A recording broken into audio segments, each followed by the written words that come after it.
Welcome to the Middlesex Moments radio show. I am Dr. Anna Wasesha, president of Middlesex Community College, and joining me today is Emily Canto. And we are going to be talking about jobs, which is a very hot topic these days, and the career planning and career advising that goes on in the area of the college that you oversee. So I thought we might start out by my asking you, what kinds of dreams do students come to you with in terms of their career aspirations, and then how do you help them? Students come with a wide array of goals, interests, and careers they want to pursue.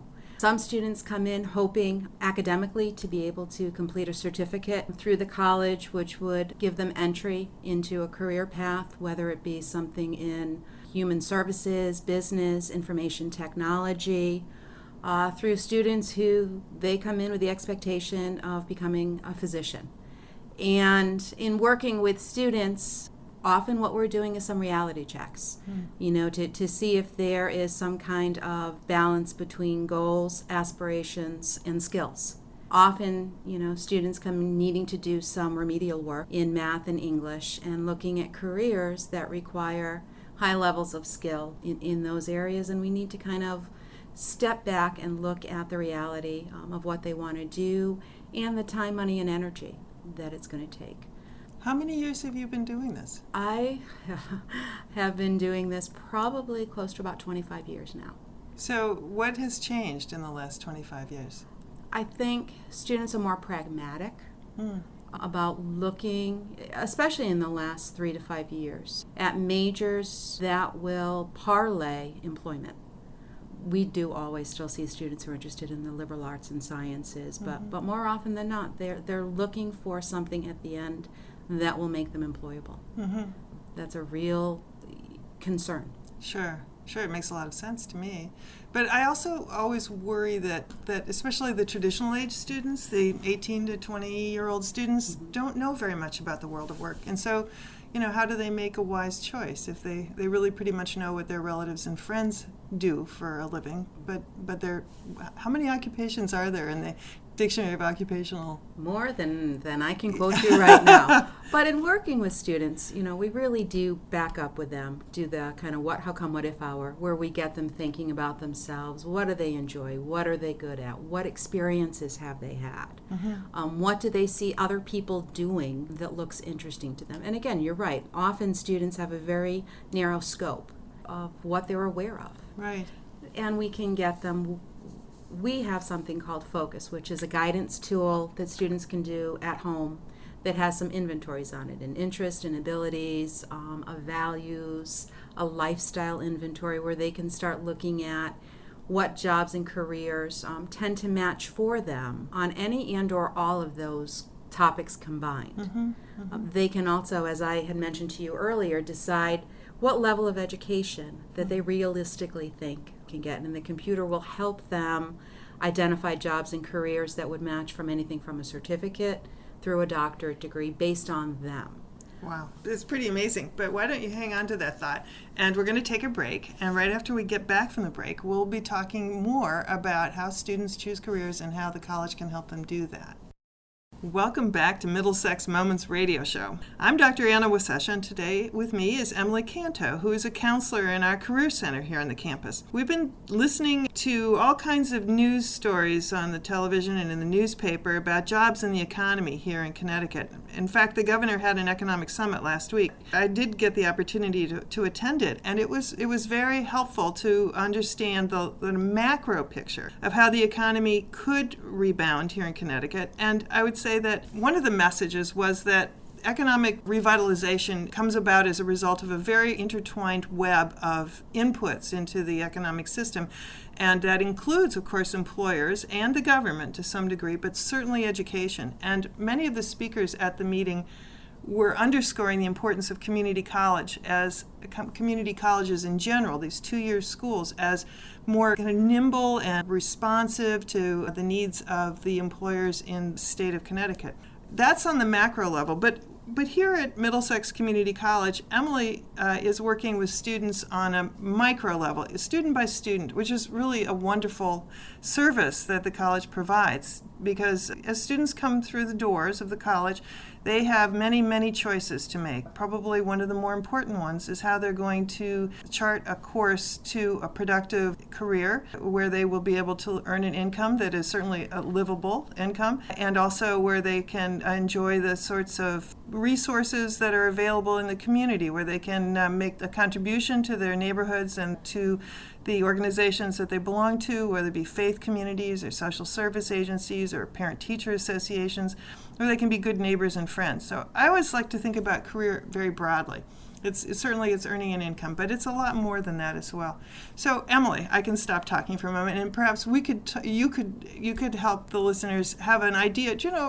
Illustrate a portrait of a student who might be a traditional age student, and then I would love it if you would also reflect on the returning students, the adult students, because one of the chief differences, I think, between community colleges and some of the traditional four-year schools is that we have students of all ages, some who are retraining for new careers, some re-entering the workforce, some entering perhaps for the first time but later in life.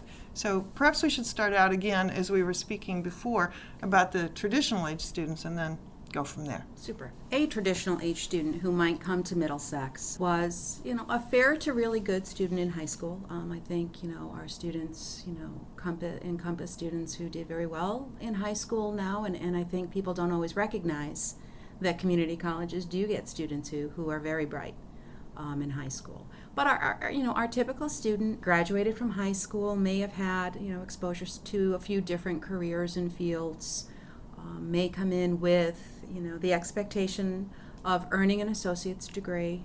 Most of our students come in hoping to earn an associate's degree in a more general field, to take care of their general education courses, their maths, their Englishes, their sciences. Oftentimes they come in hoping to try some different curriculum to help them figure out which way they might want to go upon transfer.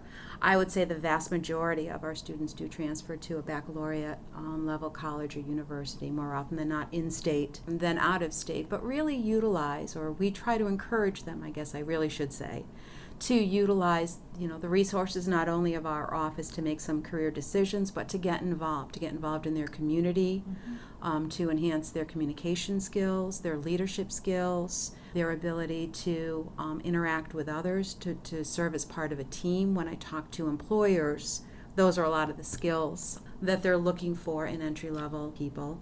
I think our students are very good at and are encouraged to get experience, whether it be through a social service agency, a religious affiliation, or a really clear-cut internship where they get out in the work world and they get exposure to and contacts within field of work. Again, our students are kind of career-oriented as far as looking for something that will lead to employability at the end, but they are open. Most of them are pretty open to see what kinds of fields are out there, what might be a really good niche for them. Income matters, but when you really get them to start thinking about where you're going to be, anywhere from 40 to 60 hours a week. Right. You spend more time quite often, at work than you do with any of the people in your life. You really need to think about if that's a good fit. Looking at our non-traditional, returning adult student who has to come from retraining, many of them, I think there's really two traditional students to look at in our non-traditional population. Those that need to come back because they need to be retrained versus many of our returning adult women who haven't been in the workforce for a considerable length of time. The common ground, I think, between the two of them is they're unsure about their ability to perform in an academic setting. And getting them comfortable with being back in class, getting through that first semester or two of nerves, and then seeing them really flourish and see how well they can do, how much more confident they may be now in the ability to perform academically than they were when they were 16, 17, is real interesting from my perspective to see, as well as folks who might have come in saying, I want to get a certificate to make me employable again, to saying, I really think I can accomplish a bachelor's degree. And that will not only help me and my family, but I can do it. And that's, for us, a real joy to see people say, I can. I get all kinds of emotional about this when you really see people successful. But again, I think those returning adults are looking for skills that employers are looking for, both technologically, mathematically, communication oriented. So are you hearing from some of the students that you're working with that they're worried about the unemployment rate and the fortunes of the new college graduates? Is the unemployment rate higher for new college graduates than it is for the general population? And what would you say to them? Currently, yes, it is. And folks who had hoped to retire, they're not leaving the workforce. Right. And that's really leaving far fewer opportunities for not only the traditional age new graduate, but the returning age graduate as well, to look for something full-time within their field. And it's a question of, do you have the luxury, or can you make it so that you have the luxury of being able to look for a part-time employment in the field you're hoping to be in while working in a different type of job, potentially in the service industry. And there is a real concern. And many of them, to a certain extent, are saying, okay, then I'm going to take a little bit more time to make sure the decisions I make are really solid, good decisions. But there is some anxiety about that. And I think justifiably so. Yes, I think so too. I don't think everything is doom and gloom Right. out there. I think there are going to be more opportunities for students down the road. Do you think that families and friends play a role in helping people make decisions about their careers? Absolutely, in very real and hopefully usually positive ways. Well, and so if they do, what would you advise family and friends to say to a recent graduate from Middlesex who is experiencing the kind of frustrations that they're in the job market? What would you suggest that they do to help their college graduate feel better about the fact that they're entering the workforce at a time when the economy is in a slump? I think you need to be supportive. I think you need to encourage recent graduates to look for employment, but I think you also need to be supportive of the fact that it is a very difficult market. It's that fine balance between letting them know you care and you understand, and still encouraging them to pursue opportunities. Right. Many times students from Middlesex County don't want to leave Middlesex County. And sometimes you need to talk to them and brainstorm with them to maybe take some risks. I agree. Actually, one of the things that came out at the Economic Summit that I thought was so interesting was that Americans, by and large, are vastly less mobile than they used to be. And they showed data from decades ago where many people expected that they would pick up and move to another city for work. And that's just not happening at the rate that it used to. And one of the reasons for that is so many people do own homes. Now, I recognize a lot of college students and graduates, recent graduates, don't own their homes. But because there was so much encouragement and available financing to own a home, and then the housing market, sort of went down, and the houses were not often worth as much as people paid for them. They're locked into living in the homes that they have, and then that also decreases mobility. So, I think that's something to think about too. But also, if somebody has just moved across country for work, I think there's something really revitalizing about it. It's great. I would recommend people think about traveling to new cities for jobs, because you learn a lot by throwing yourself into a new environment. Well, we're going to come back for the third part of this radio show, and we'll continue to talk about jobs, careers, and college education, and the wonderful dynamic relationship between post-secondary education and the high quality of life. Welcome back to Middlesex Moments. Today we're talking with Emily Canto, who is a counselor here in our Career Center at the Middlesex Community College. As you know, we've been talking about jobs and career planning and the economy and the recession that we're in. And actually, there's quite a lot of discussion also out there about the misalignment between the workers who are looking for jobs and the employers who are looking for workers. So I wonder if you've got some thoughts about that as well. What is going on that there are so many people out of work looking for work, and employers are saying we just can't find the employees we want?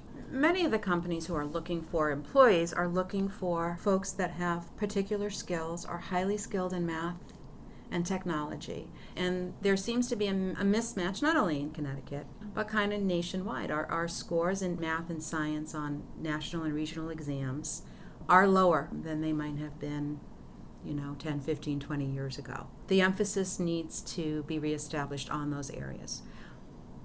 for more short-term employability. Those are the skills really that employers need in the highly technical area, and there seems to be that mismatch. It's possible, actually, to come to a college like Middlesex and start out pretty much at the bottom level of mathematics and go all the way to calculus, right? Absolutely. If somebody wanted to do that, what kinds of support would they have here? Because it's hard, to have to pretty much start over with algebra. It is hard, but I know we have a very dedicated staff in our College Learning Center that provides tutoring support to students, not only through peer tutoring, but through faculty who spend extra time above and beyond time in their classes working with students to make sure they have those rudimentary skills to move on and be successful. Not only in mathematics, but in careers that will require that, whether it be something more technologically based, where you need to have the math understanding to calibrate a machine, to be able to do higher level analysis of numbers in finance, as an example. So, I think our math department is supportive. I think our College Learning Center is supportive. I think our science faculty understand that that's a concern for students in the sciences as well, and do what they need to do to review for students the skills they need for that in math. And we tend to have smaller classes too, so even the classes themselves offer the opportunity for the faculty and the students to get to know each other and get some coaching. Absolutely. I can't say for sure, but I'm pretty sure our largest math class probably caps at 30. Pre-algebra and algebra classes, typically not having more than 20. We have a wide array of math courses from statistics to pre-calculus up through, I think we go as high as Calc 3.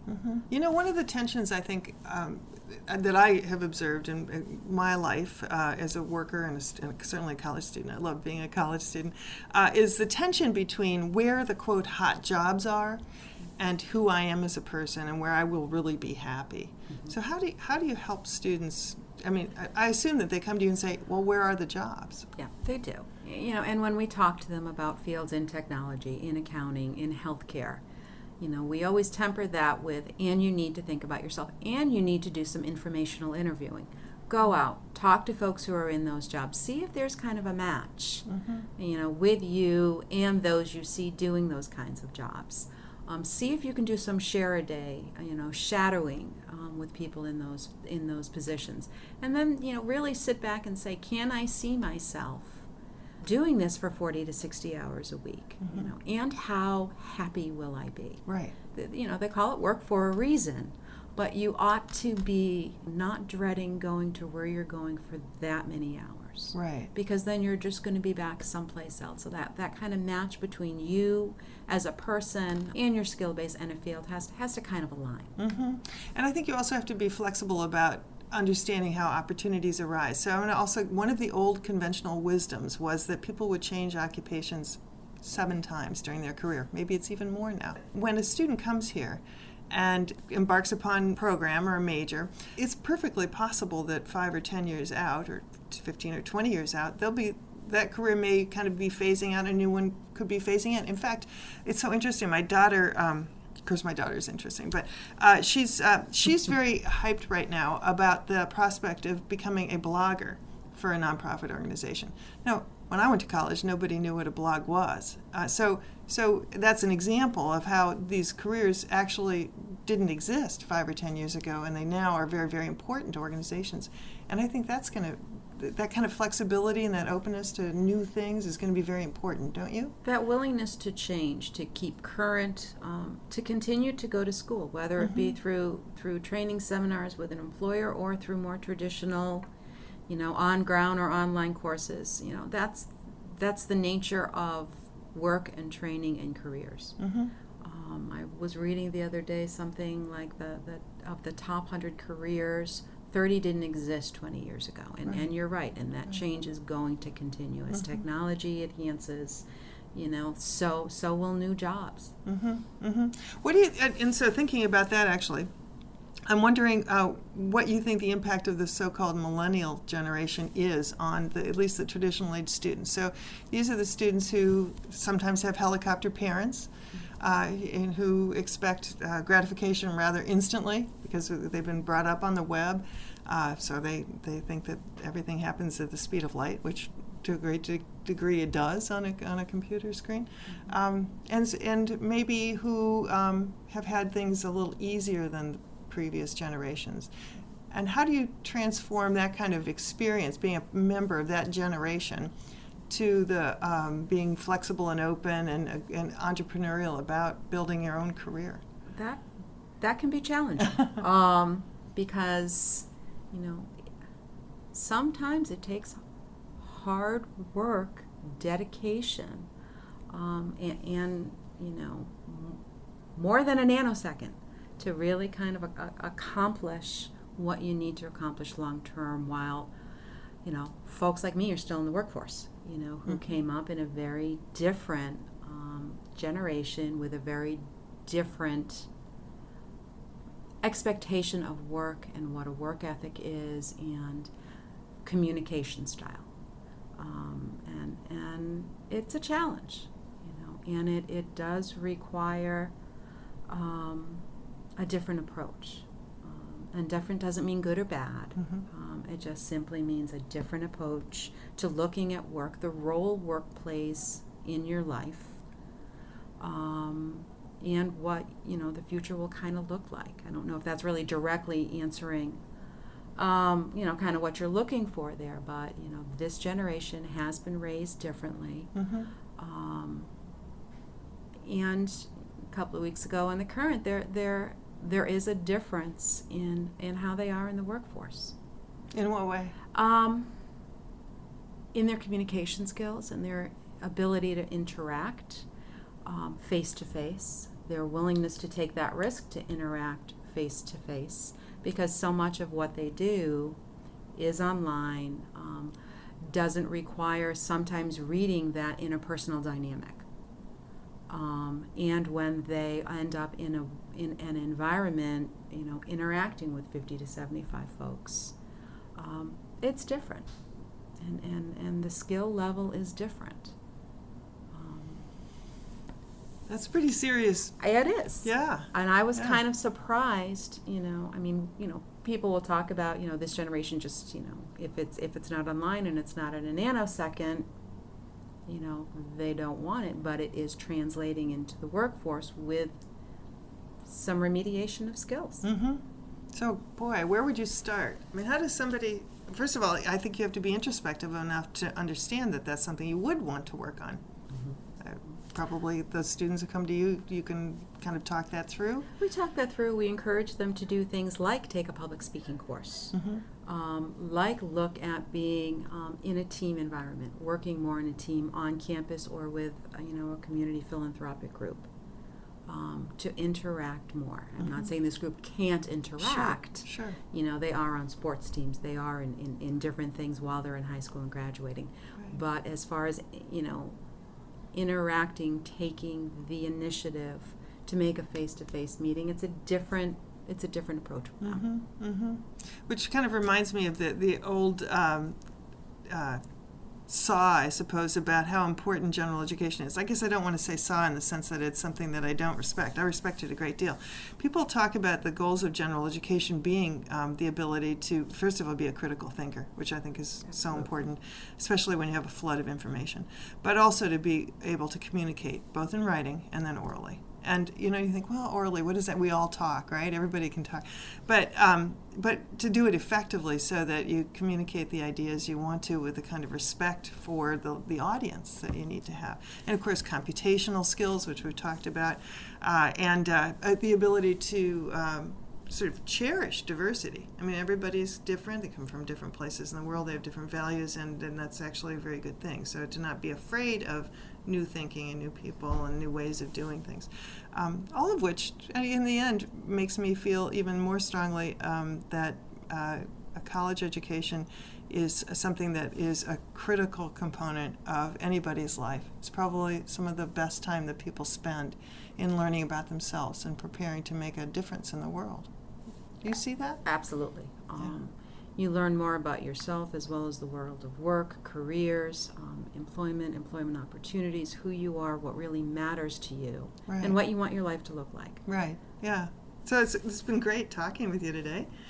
This has been Middlesex Moments radio show, and as I said earlier, I've been visiting with Emily Canto, who's a counselor here in our Career Center. I hope you'll take a moment to visit our website at mxcc.comnet.edu. And if you ever have a moment, come and visit us on campus. I'm Anna Wasesha, president of Middlesex Community College, wishing you a good day.